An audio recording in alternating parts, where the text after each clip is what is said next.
Bien, vamos a hablar entonces de los cartílagos que están comprometidos en esta laringe.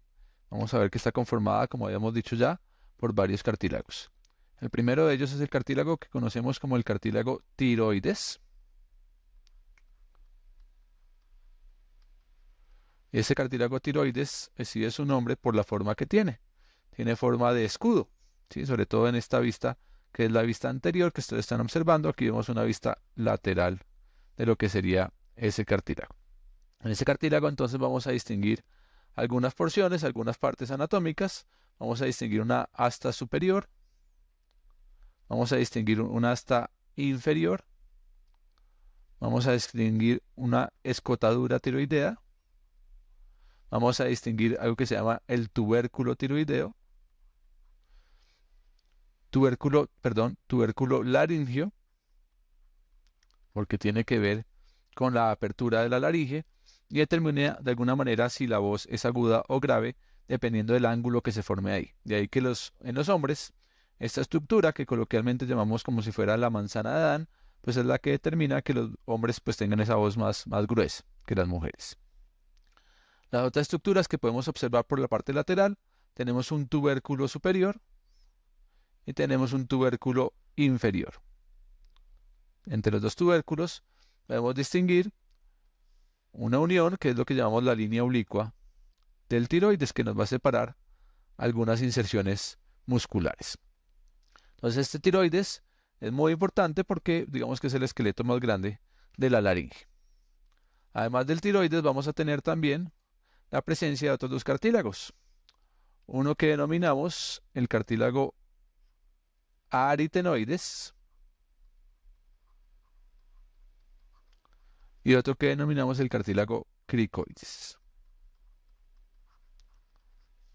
De estos cartílagos vamos a distinguir también o igualmente algunas porciones anatómicas. Inicialmente vamos a distinguir algo que se llama el anillo del cricoides.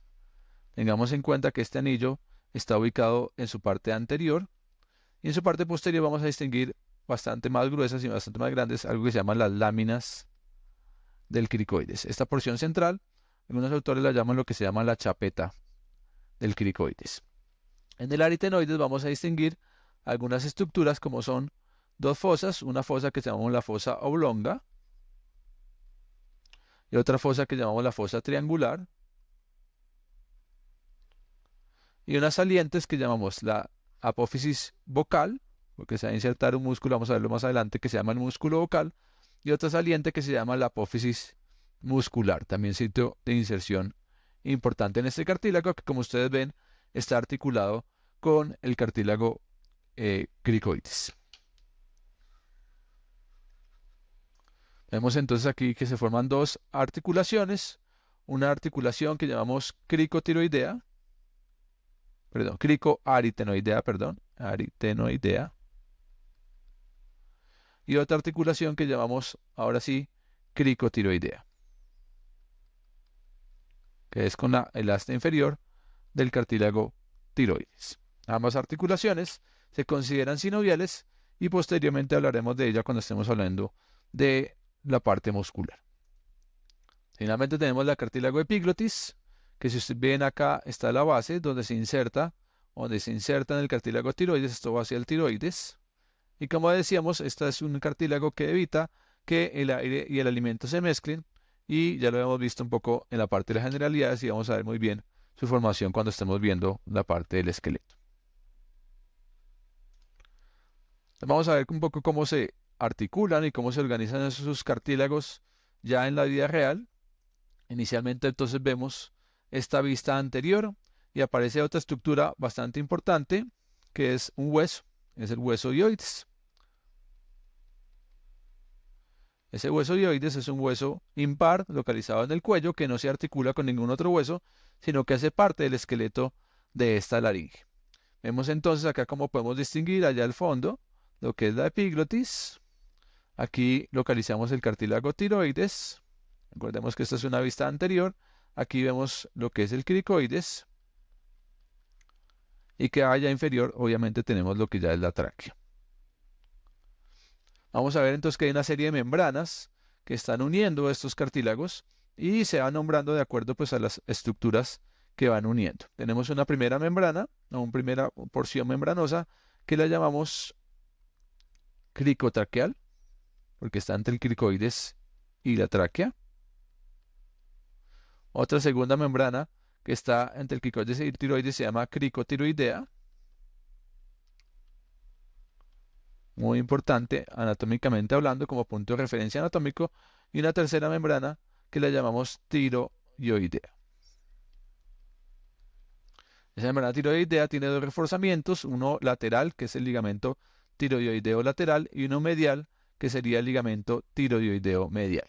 Vemos que hay un orificio en esa membrana que va a ser muy importante en la irrigación y en la inervación de esta estructura que es la laringe.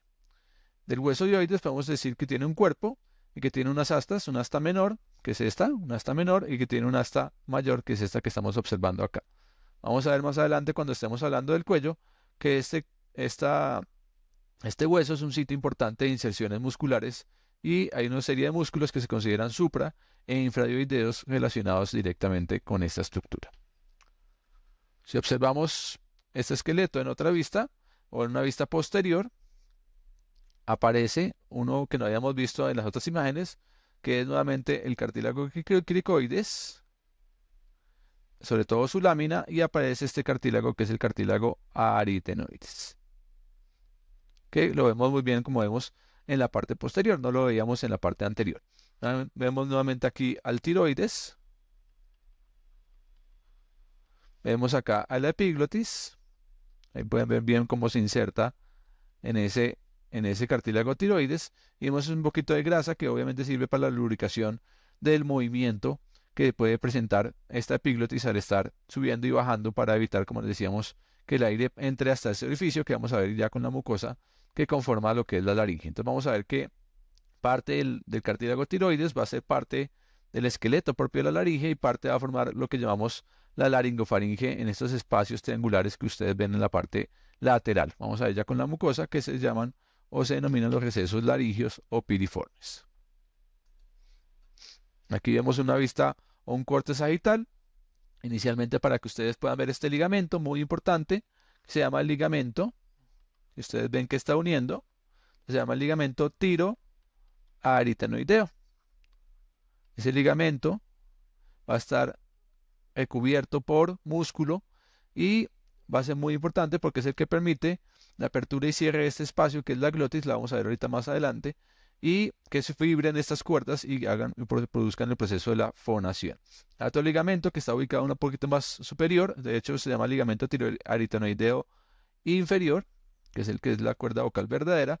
Vamos a ver que hay un ligamento superior que no está cubierto por mucosa ni por músculo, por mucosa sí, perdón, por músculo no, y eso evita, pues hace que no se mueva y por lo tanto no tenga que ver con la fonación, y es el que conocemos o el que va a formar posteriormente a las cuerdas vocales falsas. Para que se orienten aquí, nuevamente vamos a ubicar lo que es el cricoides, vamos a ubicar aquí al aritenoides, vamos a ubicar aquí al tiroides y vamos a ubicar aquí a la epiglotis. Aquí también está el hueso dioides. Miren ese ligamento, entonces ustedes ven cómo se inserta en esa apófisis vocal que ya habíamos hablado en algún momento. Nuevamente aquí las mismas estructuras, un poquito más de cerca, pero aparece el otro ligamento, el ligamento tiroaritenoideo superior. Entonces se llama igual, tiroaritenoideo, porque va del tiroides al aritenoides, pero ese es el superior. Miren que ese no va a la apófisis vocal, va a esa fosita triangular, y este, como les decía, no está recubierto por músculo y por lo tanto no tiene movimiento. Vemos una vista superior y aquí les puedo mostrar, entonces aquí estaría el ligamento tiroaritenoideo inferior, ese sería el ligamento tiroaritenoideo inferior, y este espacio que se forma entre esos dos ligamentos, que vamos a ver que obviamente tiene una porción muscular, es lo que se conoce como la glotis. Es decir, la glotis no es una estructura, es un espacio que se forma entre las dos cuerdas vocales verdaderas. Es muy importante que tengan ese concepto y por eso les puse esta vista superior. Aquí ya vemos entonces cómo se va recubriendo por membrana. Aparecen otra serie de membranas y ligamentos y aparecen algunas estructuras anatómicas como lo que es esta membrana cuadrangular y este cono elástico que en algunas ocasiones pues los tienen como puntos de referencia. Miren cómo ambas están relacionadas, uno con el ligamento superior y otra con el ligamento inferior. Y pues por la forma es la que les da ese nombre o esa nomenclatura. A veces se utilizan como puntos de referencia anatómicos esa membrana cuadrangular y ese cono elástico. Si observamos aquí en esta imagen es muy importante porque aquí ustedes ven simplemente la porción ligamentosa y aquí ustedes ven la porción o la parte con mucosa. En esta parte ligamentosa pues vemos los dos ligamentos, un ligamento tiroaritenoideo inferior y un ligamento tiroaritenoideo superior. Recordemos entonces que el inferior es el que va a formar la cuerda vocal verdadera. Aquí entonces ya tendríamos la laringe. Miren lo que estamos abiertos, abrimos a través de lo que fue la chapeta del cartílago cricoides, ya está separada y por eso podemos ver la parte interna de esa laringe. Vamos entonces a visualizar algunas estructuras para que ustedes tengan en cuenta. Toda esta porción de entrada es lo que se conoce como el vestíbulo laríngeo. Recordemos que la entrada a cualquier sitio pues es lo que se conoce como un vestíbulo. Y este repliegue de mucosa que se forma en la entrada del vestíbulo es lo que conocemos como el pliegue vestibular. Porque está en el vestíbulo. Ese pliegue vestibular también se conoce como la cuerda vocal falsa. Recordemos que es la que está recubriendo este ligamento que no tiene músculo. Hay un hueco, hay un espacio, hay un orificio que está entre esos dos repliegues y es lo que conocemos o lo que llamamos, voy a cambiar acá el color para que lo puedan distinguir bien. Este espacio, este huequito que ustedes ven es lo que llamamos el ventrículo. Ventrículo en anatomía quiere decir cavidad. Pero como no le podemos o tenemos que ponerlo para ello, le ponemos ventrículo laríngeo. Esto, ese es el ventrículo laríngeo. Ese espacio. Y debajo de ese espacio, este otro repliegue o esta saliente de mucosa que vemos hacia la parte inferior, es lo que conocemos efectivamente como la o el pliegue vocal o la cuerda vocal verdadera. Aquí no he estado. Pliegue vocal o cuerda vocal verdadera.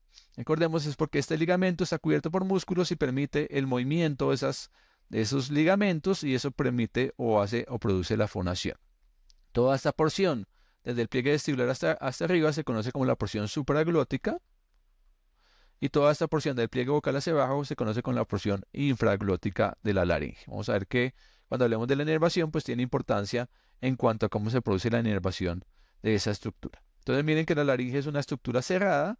Aquí, como habíamos dicho, tenemos ese receso piriforme que vamos a de pronto distinguir un poco más adelante, un poco más claro.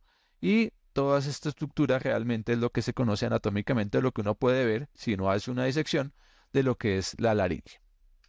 Muchas gracias por su atención.